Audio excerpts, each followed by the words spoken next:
전세계 탑 레벨의 무력 집단들, 그들이 가장 두려워하는 단 하나의 존재가 있었는데요. 그건 바로 오늘의 주인공 킬러 베드로. 그런데 놀라운 건 그런 킬러가 지금은 60세에 접어든 노인이라는 것이죠. 그리고 지금은 수천의 킬러에게 쫓기게 된 상황이었습니다. 그렇게 60세의 나이에 접어들어 헌책방을 운영하는 베드로, 그리고 이곳에 찾아온 한 여학생이 있었습니다. 중학교 교과서를 사러 왔다고 하는데요.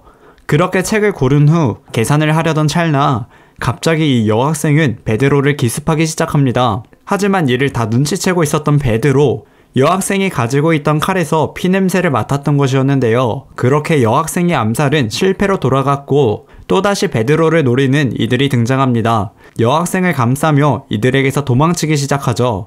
이 과정에서 베드로는 부상을 입게 됩니다. 60세라는 나이는 속일 수 없듯이 몸이 따라주지 못했던 것이었죠. 사실 주인공 베드로는 이 업계에서 최고의 성과로 압도적 1위의 명성을 이룬 킬러였는데요.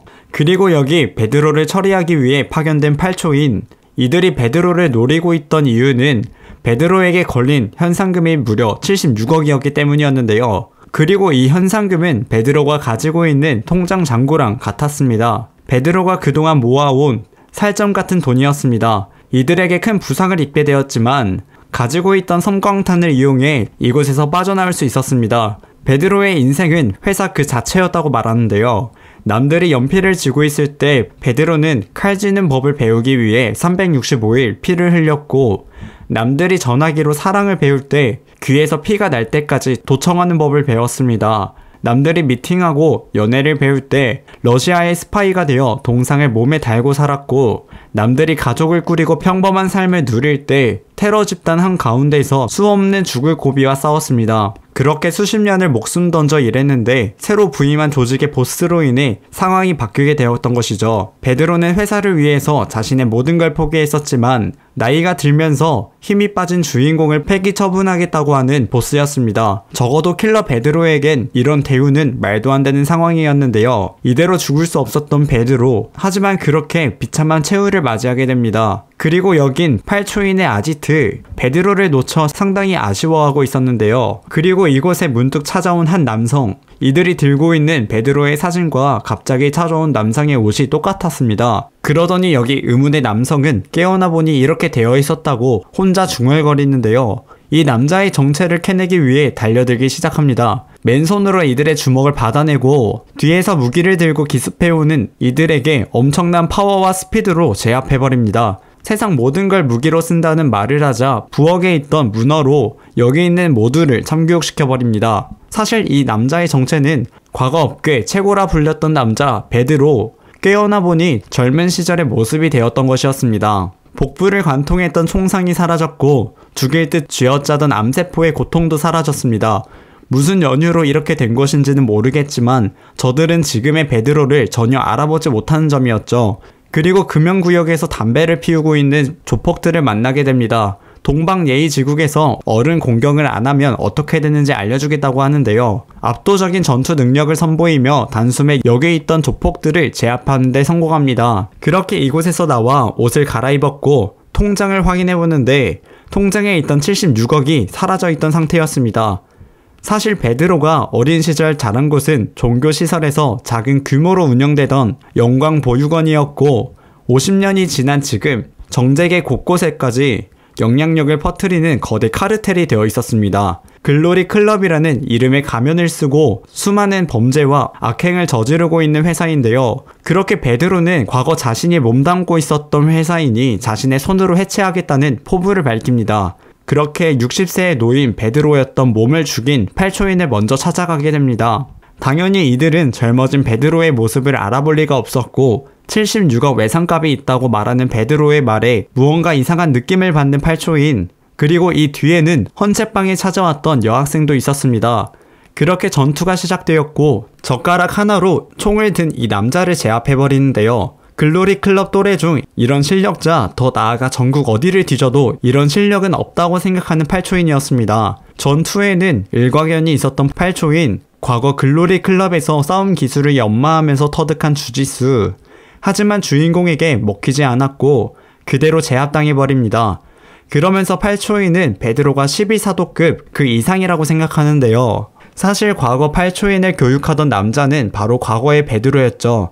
그리고 여기 8초인의 사망 소식을 듣게 된 의문의 한 남성, 이들은 아직 60세에 접어든 노인 베드로의 상황을 알 수가 없었고 노인 베드로가 부하 직원들을 처리했다고 생각하는데요. 그렇게 현상금 76억, 트리플 S급 임무, 전국의 글로리 소속 킬러들에게 베드로 사냥 임무가 주어지는데요. 그리고 이 임무는 주변에 있는 모든 전광판으로 알리게 되고 이 상황을 베드로도 보게 됩니다.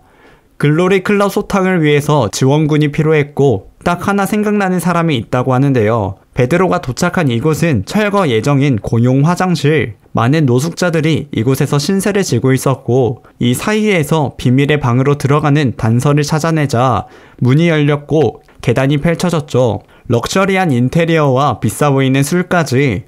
그러자 베드로의 목에 바늘을 대는 한 여성. 이 여성은 앞을 볼 수 없는 장님이었고 냄새만으로 젊고 살기를 풍기고 다니는 것을 느끼게 됩니다. 글로리에서 보냈다라고 생각한 이 여성은 베드로를 공격하기 시작하는데요. 하지만 얼마 안가 그대로 눕혀버리는 베드로. 그러자 베드로는 이 여성에게 자신의 정체와 겪었던 모든 상황을 알려주게 됩니다. 그러더니 조력자이자 이 여성에게 자기는 태풍의 눈으로 갈 거라고 하는데요. 현재 글로리는 베드로를 잡기 위해 혈안이 되어 있었고 글로리 내부를 베드로의 손으로 쥐고 흔들 수 있는 방법이 글로리 클럽의 킬러가 되는 것이라고 말합니다. 젊은 시절로 회춘하게 된 베드로. 하지만 글로리 클럽의 킬러가 되려면 영광 보유관 출신만 가능하다고 하는데요. 하지만 방법이 있다고 하자 베드로가 향한 곳은 바로 신영광고등학교. 이곳에 입학하기로 하는데요. 훤칠한 키와 잘생긴 외모에 모든 여성이 놀라기 시작합니다.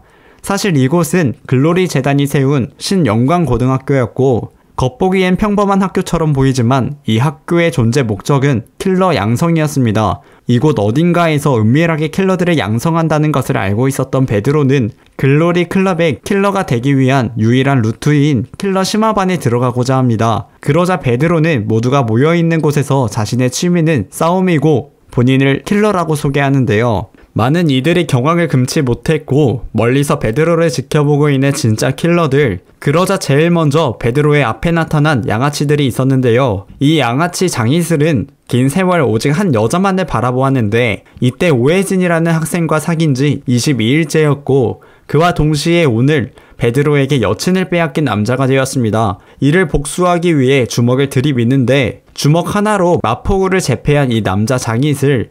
인생 처음으로 죽음을 느끼게 됩니다.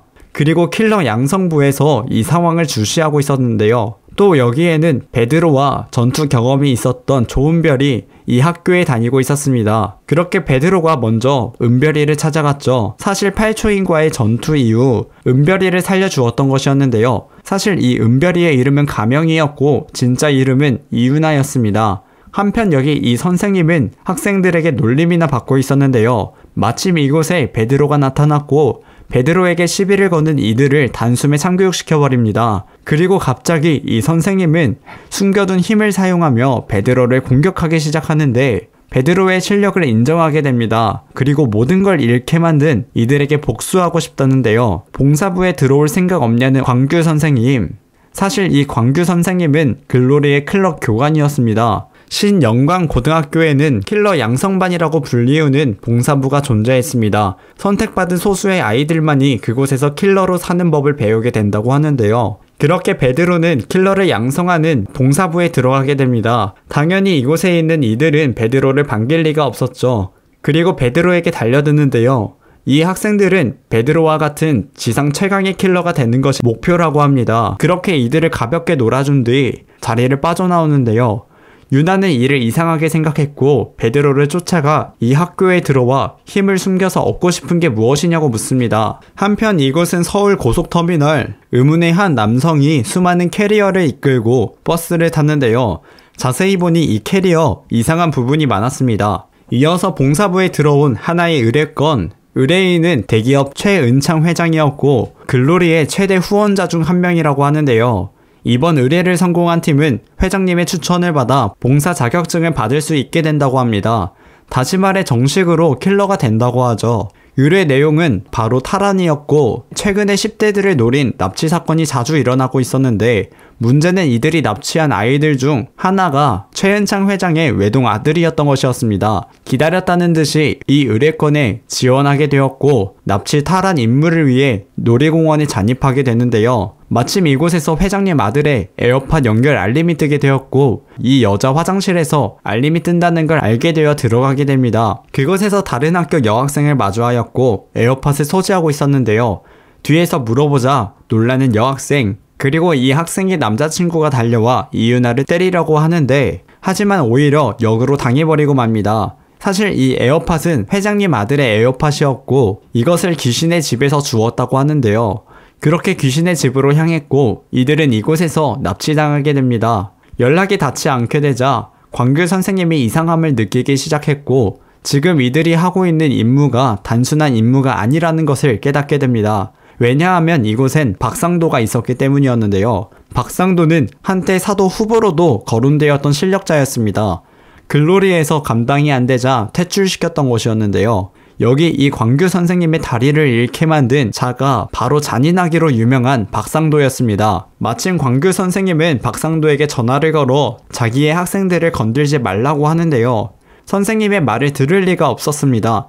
그리고 여기 유나와 주인공은 기절한 척 이곳에 잡혀 있었습니다. 킬러 전문 교육을 받은 이들 역시 속박에서 풀려나 박상도를 상대하게 되는데요. 이들의 과거를 보았을 때 누구보다 힘든 시간을 겪었던 지옥주, 물도 식량도 없는 곳에서 보내는 한 달, 지급받은 물자는 오직 권총과 총알 하나였고 수천의 맹수가 득실거리는 이곳에서 이들은 살아남아야 했습니다. 총알은 사냥하거나 친구를 배신하거나 혹은 스스로에게 발사하거나 여러 방면으로 사용되었는데요. 이렇게 죽을 바에야 이곳에서 필사적으로 살아남기로 합니다. 그렇게 지옥주가 끝나게 되었고 58기 181명의 보육원생 중 합격자는 이 둘뿐이었습니다. 그리고 이들은 충격적인 이야기를 듣게 되죠. 이들과 같은 나이에 어린 소년이었던 사도 베드로, 그는 전무후무한 기록을 남겼다고 하는데요. 바로 지옥주 훈련을 진행한 58년 동안 총알을 사용하지 않는 유일한 사람이었던 것입니다. 그렇게 이들은 베드로를 존경했고 베드로처럼 되기 위해 평생을 살아왔던 것이었습니다. 그렇게 본격적으로 박상도를 상대하게 되었고 하지만 과거 글로리 소속 킬러이자 사도급이라고 불리우던 박상도를 이들이 상대할 수가 없었고 위기의 순간 베드로가 나타납니다. 무기는 이 쟁반이면 충분하다고 하는데요. 어리다고 봐주지 않겠다는 박상도, 전투가 시작되었습니다. 얼마 안가 이 쟁반이 반토막이 나버렸고 방패로 사용하던 쟁반을 칼로 만들어버립니다. 치열한 사투 끝에 박상도가 손을 쥐는 데에 필요한 모든 신경과 인대들을 끊어냅니다. 그리고 폭탄을 꺼내며 캐리어 속에 담겨진 아이들을 협박하기 시작하는데요. 하지만 이마저도 베드로가 제압해버리죠. 그리고 나타난 광규 선생님, 베드로를 포함한 이 학생들을 걱정해서 이곳까지 찾아온 것이었는데요. 그렇게 사건은 종료되었습니다. 납치되었던 아이들과 함께 최은창 회장의 아들도 무사히 구출되게 되죠. 그리고 박상도는 글로리 본사로 연행되어집니다. 이 일로 이들은 정식 킬러가 되었는데요. 그리고 이들은 회장님의 아들을 구해준 대가로 대하그룹에서 이들을 초청했습니다. 대하그룹은 세계 최고의 기술력을 갖춘 군수 기업으로 글로리 킬러들의 각종 전투 지원을 책임지고 있었습니다. 정식 킬러 임명을 축하하며 회장님께서 원하시는 만큼 가져가라고 했는데요. 그렇게 이들은 총을 챙기고 베드로는 이 만년필 하나만 챙겼습니다. 그리고 갑자기 최은창 회장이 베드로만 찾기 시작하는데요. 그렇게 세계 최고 군수기업 대하그룹의 회장 최은창을 마주하게 됩니다. 그러더니 다짜고짜 베드로의 손자냐고 묻는데요. 과거 이곳은 남산, 이 남자는 최은창의 아빠이자 그룹의 선대 회장님인데요. 여기 묶여있는 이들이 지금의 최은창 회장이자 선대 회장의 아들을 납치했었던 것이었는데요. 이에 선대 회장은 아들을 구출하기 위해 최정예 부대 델타포스를 모스크바로 보냅니다. 하지만 그렇게 전멸해버리고 말죠. 그리고 선대 회장은 최후의 선택을 하게 되는데 영광성당에 찾아온 선대 회장 신부에게 자신의 아들이 납치되었다며 상황을 설명했고 대하그룹의 지원을 대가로 이들이 키운 12명의 사도 중 가장 강한 사도를 보내달라고 합니다. 그렇게 베드로가 모스크바로 향했었고 그렇게 이들을 제압해내며 선대 회장의 아들인 최은창을 구하는 데 성공하게 됩니다. 여기 이 유약한 꼬마가 늠름하게 자라 대하 그룹의 뒤를 이을 수 있게 되었던 것이었습니다.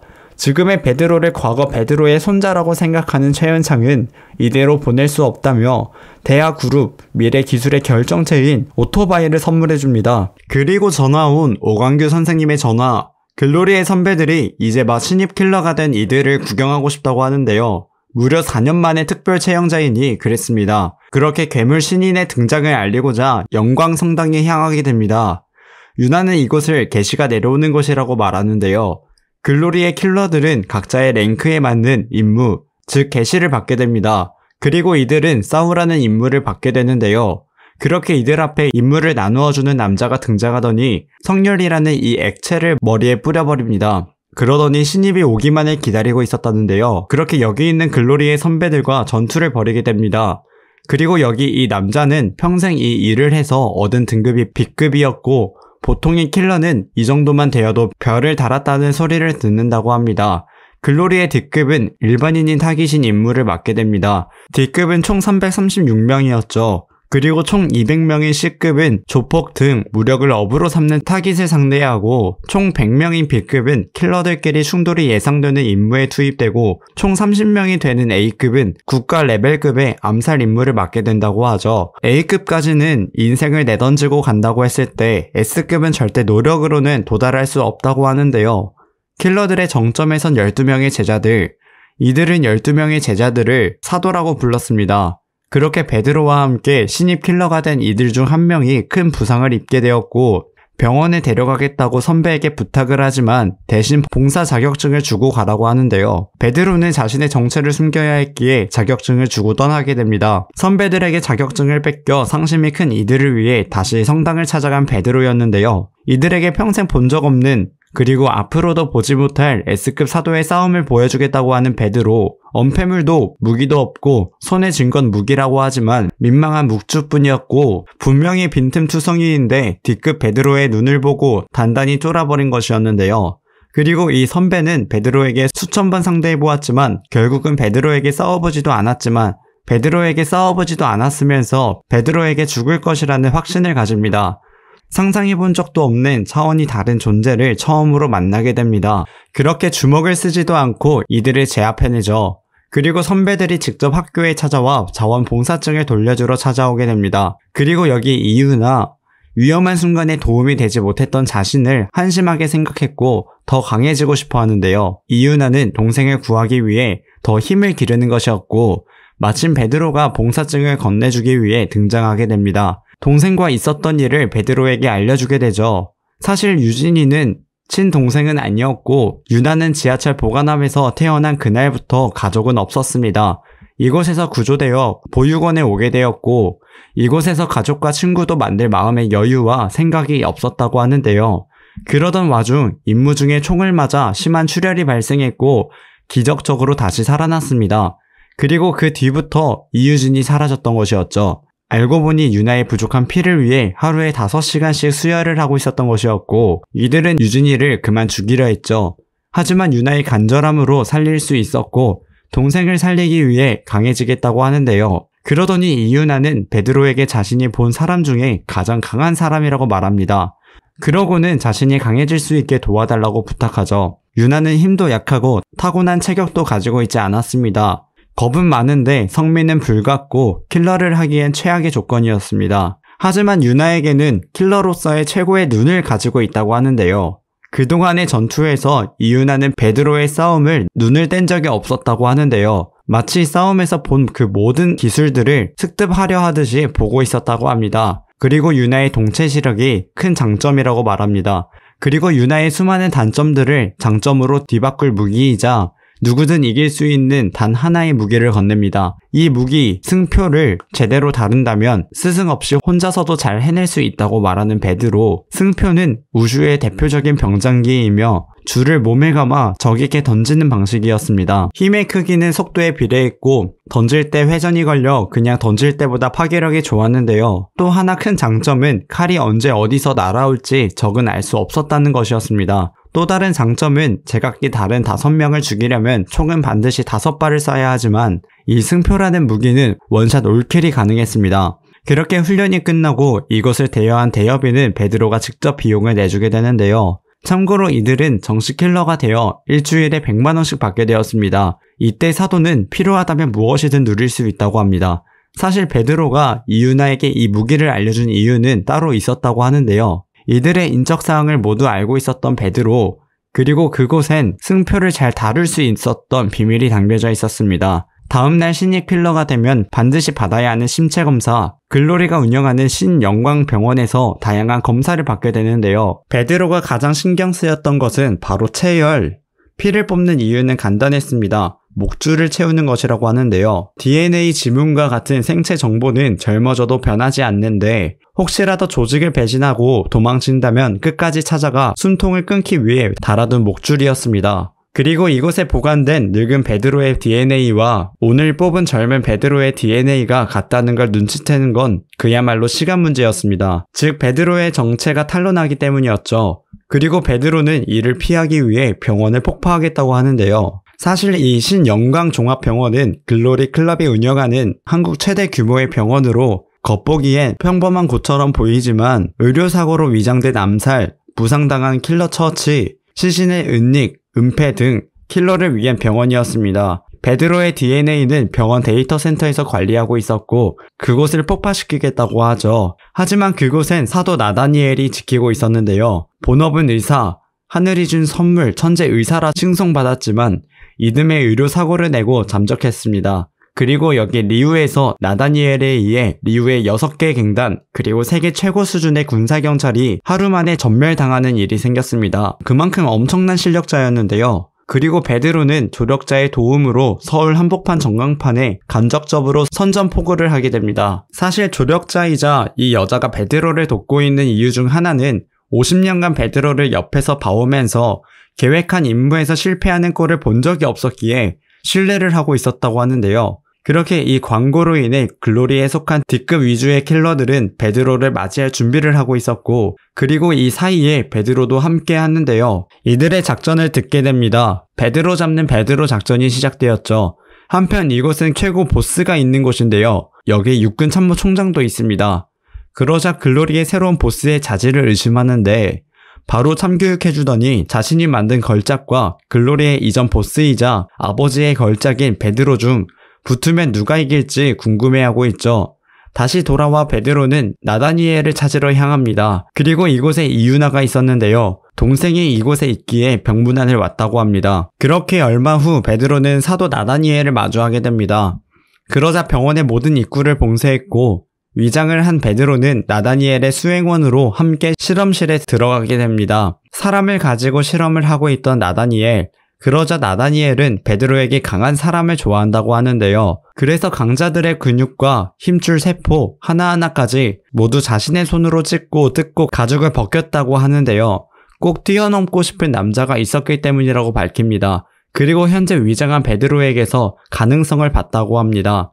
그러자 자신의 은총을 받으라고 하며 A급 더 나아가 자신과 같은 사도가 될 수 있다고 말하는데요. 이후에 베드로는 신체 검사를 위해 피를 뽑았던 DNA 검사 결과지를 바꿔치기 위해 나다니엘의 방으로 잠입했습니다. 하지만 마침 이곳에 나다니엘이 나타났고 베드로의 행동을 들키게 됩니다. 하지만 가까스로 이곳에서 별 탈 없이 탈출하게 되죠. 이 세상의 강자란 강자는 모두 찾아서 쓰러뜨린 남자 나다니엘. 하지만 이들은 하나같이 베드로가 있는 한 최고가 될 수 없다고 하는데요. 나다니엘은 베드로의 정체가 궁금했습니다. 하지만 베드로를 만날 수가 없었죠. 그러자 나다니엘은 이유나를 방에 불렀는데요. 같은 사도조차 목숨을 장담기 어려운 상대를 만나고도 이렇게 살아남은 건 베드로와 어떤 거래를 했다는 것으로 생각했고 이중 스파이로 의심하기 시작합니다. 그리고 유나에게 유나의 동생을 살려주겠다고 제안을 하죠. 영광병원에서 개발한 45억짜리 혈청 주사 하나면 모든 병을 다 낫게 해준다고 하는데요. 그렇게 이유나는 베드로를 부르게 됩니다. 그렇게 당일이 되었고 영광병원 안에 침투된 B급 이상의 킬러들이 잠복 중이었고 나다니엘도 모든 상황을 지켜보고 있었는데요. 하지만 베드로는 약속된 장소에 나타나지 않았습니다. 사실 이유나가 베드로에게 말한 장소는 다른 곳이었는데요. 그동안 베드로와 함께 식사를 하며 즐거움을 알게 되고 누군가와 즐거운 시간을 공유하고 불안한 순간에 누군가에게 의지한 것, 그리고 자신이 무엇을 잘하는지 진지하게 고민해준 누군가는 베드로가 처음이었고 베드로를 배신할 수 없었습니다. 그렇게 이 장소에 베드로가 나타나지 않자 이유나는 나다니엘에게 사실을 털어놓게 되고 분노한 나다니엘은 이유나를 죽이려 했습니다. 하지만 바로 그때 병원 내 화재 경보가 발생했고 병원 내 모든 문이 닫히게 됩니다. 그리고 당당히 적진 한가운데로 들어오는 베드로, 그렇게 여기 있는 모든 킬러가 김순구라는 가명을 쓴 남자 베드로를 상대하게 됩니다. 그러자 소화전에 있는 물을 발사하기 시작하는 베드로, 그리고 수동 제세동기를 사용하면서 물에 맞은 모두가 감전되어 쓰러지게 됩니다. 그리고 남은 이들을 모두 상대하게 되며 총 100명을 쓰러뜨리는데 성공하게 되죠. 그리고 최종 보스인 나다니엘이 등장하게 되는데요. 그렇게 치열한 싸움이 시작되었고 베드로에게 당하는 나다니엘, 하지만 더욱 진화하는 나다니엘이었습니다.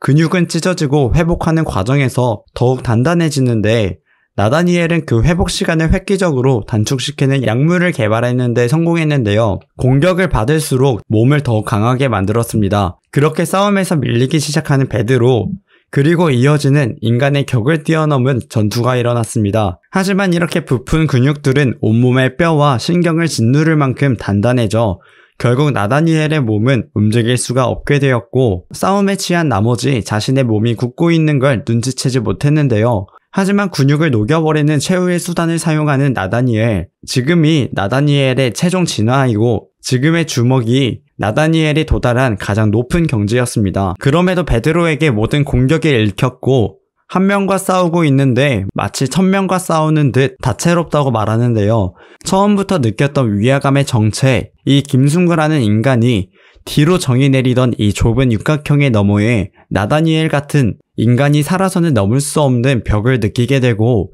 이건 마치 나다니엘이 한평생 쫓았던 하늘 위의 하늘, 그 아늑한 경지, 자신이 늘 상상으로 그려왔고 신의 경지에 도달했다는 그 남자, 즉 김순구가 베드로라는 것을 직감하게 됩니다. 그렇게 영광병원에서의 전투가 마무리되었습니다.